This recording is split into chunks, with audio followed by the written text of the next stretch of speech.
کسان رئیس شهر دوشنبه محترم رستم امامعلی در دهات ترسون توشیف شهر ترسونزاده با فعالیت جمعیت دوره مسئولیتش محدود سردار 2008 آغاز رسمی بخشیدند. در همین جا سرور دولت نخست از نمایش محصولات کارگاه دیدن کرده با صفت و نمای انواع محصولات آماده گردیده بهای بلند دادند. قابل به ذکر است که کارخانه مذکور از سال 2010 این جانب در بینای اجاره فعالیت میکرد و شماره کارمندانش 9 نفر را تشکیل میداد. اکنون با دستگیری حکومت جمهوری تاجیکستان کاری وطندوست شوکت مدرحیموف کارخانه با بینای نو زمانوی و مجهز با دستگاه و تجهیزات نسل نو تامین گردیده. با این وسیله شماره کارمندان نیز به 250 نفر رسانیده شد. با پیشوای معظم ملت محترم امامعلی رحمان اطلاع داده شد که در کارخانه نامگوی محصولات از یک نمود سال 2010 به 6 نمود و 30 نو رسانیده شده. حجم 3 سال آن نیز به 1 میلیون سومانی و یا 1,300,000 دانه محصولات تیار برابر گردید. در اول کارخانه ما تنها یک نمود محصولات یعنی غلچه های شیرین جواری مکه استحصال میکرد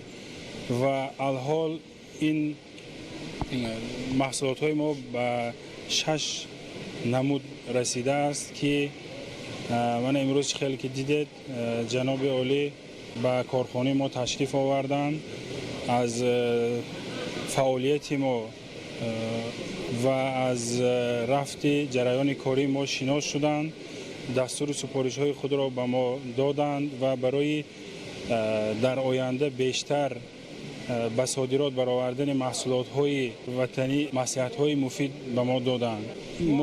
ما هم در نوبت خود کوشش میکنیم که این دستور و مصلحت های جناب عالی را استفاده برده همه این اقدام ها را عملی گردانیم و در صنایع کنونی مملکتمان سهم خود را گذرانیم و برای آبادی جمعیت حصه‌گذار باشیم. کارهای ساختمانی در کارخانه سردار 2008 ماه ینور سال 2018 آغاز گردیده در مدت کوتاه و با صفت بلند به انجام رسانیده شد. مساحت عمومی کارخانه 2 گکتار را تشکیل داده بینای آن در 9220 متر مربع دامن گسترده است. در کارخانه 6 سیخ از جمله سیخ‌های استحصال کارتوشکای قاق، نان خشک، غلچه‌های شیرین جواری مکه، ساقیج، حلوا، سیخ استحصال دانه‌های آفتاب پرست، انبار برای نگهداری محصولات تیار، آزمایشگاه و بینای رهبریت موجود است. تمام تجهیزاتی که در اینجا نصب گردیده است از دولت‌های ترکیه، اوکراین و جمهوری مردمی چین وارد کرده شده است. ضمن بازدید پیشوای ملت با تشبثکاری صاحبکار بهای بلند داده با استفاده دادن بینای کارگاه نو را در عرفه تجلیل سالگرد استقلالیت دولتی جمهوری تاجیکستان اقدام نیک مانی داده نمودند. این سال یعنی سال 2020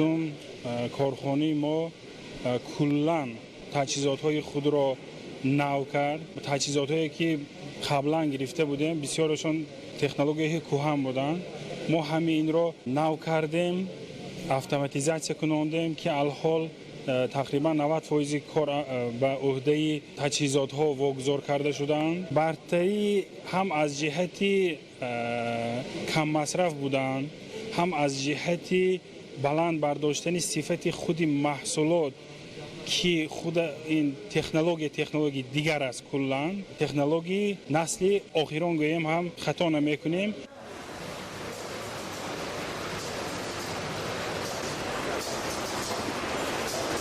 در سیخ استحصال کارتوشکای قاق 25 نفر به عنوان به کار جلب گردیده این محصولات را با 5 نمود استحصال میکنند. اساس کاری به عنوان در این سیخ بندوبست محصولات تیار است. بریش و جداکنی، خشککنی محصولات خام، گرمکنی روغن، انتقال کارتوشکای بیرون شده، خلاصه همه روند کار طریق اتوماتیک اجرا میگردد.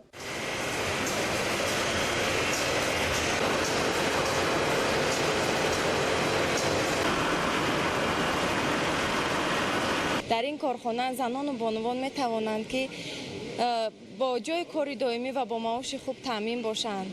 ما از سیاست خردمندانه و میهندوستانه محترم پیشوای معظم ملتمان امامعلی رحمان است که رشد زندگی مردم خوبتر و بیشتر گشته ایستاده است. میnnadاریم را بار دیگر به پیشوای معظم ملت بیان می نمایم که به ما اینقدر کارخانه زیبا و زمانوی را فراهم کرده است. استحصال نان خشک هم یکی از سمت‌های اساسی فعالیت کارخانه سردار 2008 است. با سرور دولت محترم امامعلی رحمان اطلاع داده شد که سیخ استحصال نان خشک در جمهوری یکی از اولین‌ها به حساب رفته محصولاتش در بازارهای خارج کشور نیز خریداران خود را دارد. در اینجا نیز بیش از 90% کارها طریق دستگاه‌های نو اتوماتیک اجرا گردیده برای پختن نان تفتان‌های حاضر زمان نصب گردیده است.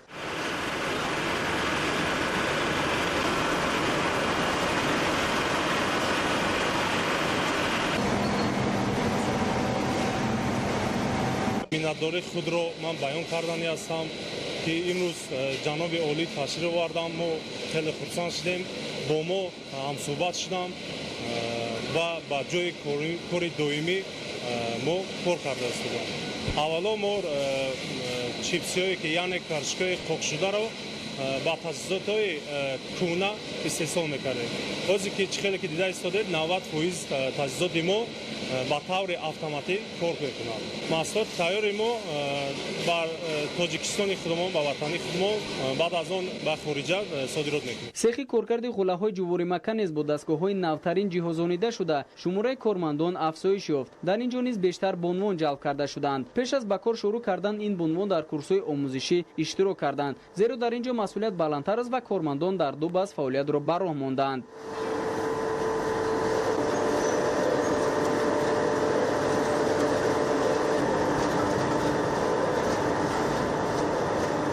бо ба фаъолият пардохтани бинои нави корхона масъулини коргоҳ сехи истеҳсоли навъҳои сақиҷро низ мукаммал намуда шумораи кормандонро афзоиш доданд. дар ин ҷо раванди истеҳсолот дар алоҳидагӣ ба таври худидоракунӣ иҷро гардида барои таъмини бозори ватанӣ бо сақиҷ хати нави намуди борпечи коғазӣ ва болиштшакл ворид карда шудааст. дизайни халтачаҳои ҳар як намуди сақиҷ мутобиқи замон оро дода шуда сифати он ҳам баланд аст. то имрӯз ин навъи маҳсулоти корхона бозори ин маҳсулотро дар мамлакат аз худ кардааст ва ба хориҷа низ содирот карда мешавад.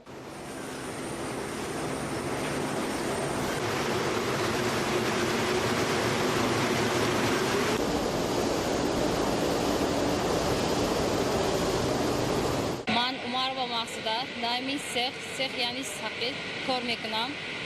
имрӯз мо бисёр ҳам хурсанд ҳастем барои он ки пешвои миллат дар корхонаи моҳо ташриф оварданд ва қатъи моҳо бисёр суҳбатҳои самимона гузаронданд. мо аз ин бисёр ҳам хурсанд ҳастем. мо аз номи худам ва аз ҳамин ҷо кор мекунем ҳамаи кормандон миннатдории худро ба пешвои миллат мерасонем. донаҳои коркардшудаи офтобпараст низ як навъ маҳсулоти корхона буда ҷараёни кор аз ҷумла тозакунӣ, гурӯҳбандӣ ва дигар корҳои зарурӣ автоматӣ иҷро мегардад. дар сехи коркарди донаҳои офтобпараст ки бо брендҳои Симба ва Ҳавас маъруф аст, мутахассисони варзида раванди корро назорат менамоянд. иттилоъ дода шуд ки имрӯз корхона бо истеҳсоли ин маҳсулот дар бозори дохилу хориҷ мавқеи хусса пайдо карда ҳамасола даҳҳо тонна маҳсулоти тайёр ба хориҷи кишвар содирот карда мешавад. таъкид кардан ба маврид аст ки ашёихон барои истеҳсоли ҳама намуди маҳсулоти ин корхона аз дохили кишвар дастрас гардида пеш аз коркард аз озмоишгоҳ гузаронида мешавад. маҳсулоти тайёр ҳам санҷида шуда сипас ба бозору нуқтаҳои савдо интиқол дода мешавад. миннатдории худро ба пешвои миллат баён мекунем ки бо ҳамин корҳои хуб таъмин гаштем. бо қатори мо хело бачаҳои ҷавон бо кор таъмин гаштанд. пеш аз кор омадан мо курсҳои омӯзишӣ мегузорем. бо ҳаракат мекунем ки бо ҳам корҳои мисол технологияи пешравро бо ба кор дорорем сифати зиндагиро ба ин васила хуб гардонем. сарвари давлат муҳтарам Эмомалӣ Раҳмон сифати корҳои таъмирию навсозӣ ва васлу насби таҷҳизотҳоро қаноатбахш хонда ба масъулин ҷиҳати бо сифати баланд истеҳсол намудани маҳсулот ва зиёд намудани номгӯи он дастуру супоришҳои мушаххас доданд. дар навбати худ соҳибкор низ аз дастгириҳои ҳамешагии роҳбарияти олии мамлакат ҷиҳати мусоидат ба рушди соҳибкорӣ ва дастгирии ин қишри ҷомеа изҳори сипос карда ваъда дод ки дар оянда барои рушди соҳаи саноат ва ташкили ҷойҳои нави корӣ талош менамояд ва дар таъмини ҳадафи чорumi стратегӣ саноатикунонӣ бо суръати мамлакат ҳиссаи босазои худро мегузорад.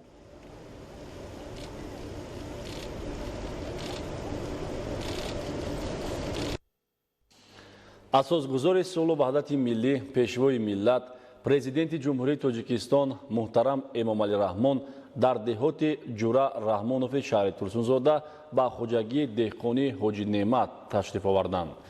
дар ин ҷо сарвари давлат муҳтарам Эмомалӣ Раҳмон бо рафти тайёр намудани мавиз ки бо усули махсус сурат мегирад шинос шуданд. 7 сентябр асосгузори сулҳу ваҳдати миллӣ, пешвои миллат, президенти ҷумҳурии Тоҷикистон муҳтарам Эмомалӣ Раҳмон дар деҳоти Ҷура Раҳмонови шаҳри Турсунзода ба хоҷагии деҳқонии Ҳоҷи Неъмат ташриф оварданд. дар ин сафар президенти мамлакатро раиси маҷлиси миллии маҷлиси олии ҷумҳурии Тоҷикистон, раиси шаҳри Душанбе муҳтарам Рустами Эмомалӣ ҳамроҳӣ мекунанд. ҳадафи ин сафари пешвои муаззами миллат шиносоӣ аз рафти иҷрои барномаи давлатии рушди соҳаи боғу токпарварӣ барои солҳои 2016-2020, татбиқи амалии супоришҳои президенти мамлакат оид ба истифодаи самараноки заминҳои назди ҳавлигӣ, кишти такрорӣ, افزایش استحصال محصولات کشاورزی، ذخیره ضروری مواد خوراکواری، تأسیس جایهای نو کاری، تامین بازارهای داخلی و صادرات به خارج مملکت میباشد. با در نظر داشت امکانیت وسیع شهر صنعتی و اگراری ترسونزاده، امروز در حضور رئیس شهر دوشنبه محترم رستم امامعلی ضمن بازدید از خواجگی‌ها بین ساختارهای مربوطه مقامات اجرایی حکومت دولتی شهر دوشنبه و خواجگی‌های دهقانی شهر ترسونزاده برای در دوره تیرماه و زمستانی در پیش ایستاده منتظم تامین کردن بازارهای استعمالی پایتخت با محصولات تر و تازه کشاورزی از قبیل میوه و سبزیجات خوش‌صفت، زراعت‌ها و دیگر مواد نیاز اول شرطنامه‌های دو طرفه همکاری بسته می‌شود. در اینجا سرور دولت محترم امامعلی رحمان با رفت تیار نمودن مویز که با اصول مخصوص صورت میگیرد شناس شدند.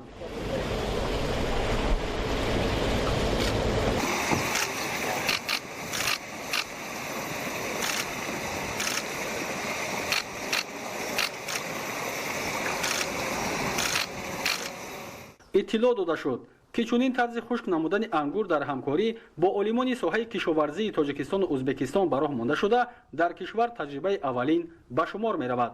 نخست در آب جوش آمده محلول اشقار اضافه کرده می شود و بعدا دو خوشه انگور با هم پیوست به مدت از 2 تا 3 دقیقه در آن نگاه داشته شده سپس آویزان کرده می شود. مهلت تیار نمودن مویز با چنین اصول از 10 تا 15 روز را در بر گرفته نگاهبین مخصوص را طلب می کند. پس از سپری شدن این مدت دانه‌های مویز جدا کرده شده در جای معین تا خشک شدنش با اصول خاص نگاه داشته می شود. با در نظر داشت تجربه اولین بودن دهقانان امسال 10 تانه انگور نوع سیاه بدانه و چلیکی را در مساحت 1 هکتار و 31 صدیق زمین آویزان نمودند. سال روان به مقصد اجرای دستور سپارش جناب عالی و کارکرد محصولات خودی در نزد خواجگی استحصال مویز را به راه ماندیم و این مقصد به جمهوری ازبکستان سفر کرده در آنجا تجربه استحصال مویز را آموختیم. امسال برای تجربه از 10 تن انگور نوع غلبه مویز آماده کردیم. تخمین میکنیم که از 10 تن انگور 2 تن مویز گیریم. اگر تجربه امسال ثمره خوب دهد من بعد استحصال مویز را زیاد کردنیم. از این مقدار انگور آویزان کرده شده 2 تانه مویز خوش‌طعم و با صفت جمع‌آوری می‌گردد. این نوع مویز با 2 اصول آفتابی و سایگی آماده کرده می‌شود. با در نظر داشت اقلیم و شرایط مساعد کشور زحمتکشان خواجگی دهقانی حاجی نعمت اصول آفتابی را انتخاب نمودند. به عقیده آنها مویز در آفتاب خشک کرده شده نظر به اصول سایگی زودتر آماده می‌گردد و خوش‌طعم و با صفت است. همزمان معلومات داده شد که هنگام تیار نمودن چنین مویز یگان محلول کیمیایی استفاده نمی‌گردد و آن از لحاظ اکولوژی تازه و بی‌ضرر بوده جوابگوی طلبات بازار جهانی است. هدف از براه ماندن خشک‌نمایی انگور با چنین طرز اصول این رقابت‌پذیر گرداندن محصولات استحصالی وطنی و راه یافتن به بازار جهانی میباشد. تجربه یکم ساله ما اینا حرکت میکنیم سال آینده بازار خودمون باید تامین کنیم. پرزیدنت مملکت محترم امامعلی رحمان هنگام شناسایی از جریان با اصول نو خشک نمودن انگور در خواجگی مذکور اقدام صاحبکاران را شایسته تحسین خوانده بهر تقویت دادن آن و به دست آوردن نتیجه‌های دلخواه دستور و مصلحت‌های مفید دادند. قید کردن به مورد است که 4 برادران از عائله رحمت‌علیف ها با مصلحت پدرشان جهت سهم گذاشتن در تطبیق یکی از هدف‌های استراتژی دولت و حکومت مملکت تامین امنیت اوضاع‌قواری با تیار نمودن مویز با چنین اصول مشغول گردیدند. بچه‌های تربیت کردن رحمت جای کاری خب این هم هنر هر کس کردن نمیتونه. خواجگی دهقانی حاجی نعمت دارای 2 هکتار و 75 صدیق زمین میباشد که از این بیش از 1 هکتار و 30 صدیق زمین را مساحت انگورباغ و باقی مانده را کشت کارتوشکا، بادرینگ و پامیدور در بر میگیرد. به همین ترتیب هر قطعه زمین خواجگی ثمرناک استفاده شده محصولات کشاورزی فراوان استحصال میگردد. قید کردن به مورد است که ساکنان زحمتقرین شهر ترسونزاده دستور و سپارش‌های پیشوای معظم ملت را سرمشق فعالیت خود قرار داده بهر اجرایش آن کوشش همه‌جانبه به خرج می‌دهند. در این روز آنها محصولات گوناگونی در شرایط خانه آماده کردهشان را که عبارت از کنسرو و میوه و آبشورها بود به استقبال پرزیدنت محبوب خود در نزد خانه‌هایشان به نمایش گذاشتند. شنیدیم که همین جناب عالی همین روزا میبیاد همین قشلاق ما برای همین ما تیاری همین 2 هفته پیش تیاری دیده شدیم. من این تازگی با خب کوچات و دیگر گل پول شناندم و درخت شناندم و بای کردیم. اینا که من این محصولات خانگی یعنی خدمات. چنین اقدام نشان آن است که ساکنان شهر ترسونزاده با درک بلند مسئولیت شناسی و افتخار از دولت تنج و آسوده با در نظر داشت فراوانی محصولات گوناگون کشاورزی ذخیره 2 ساله محصولات غذایی خود را آماده نموده ایستادند.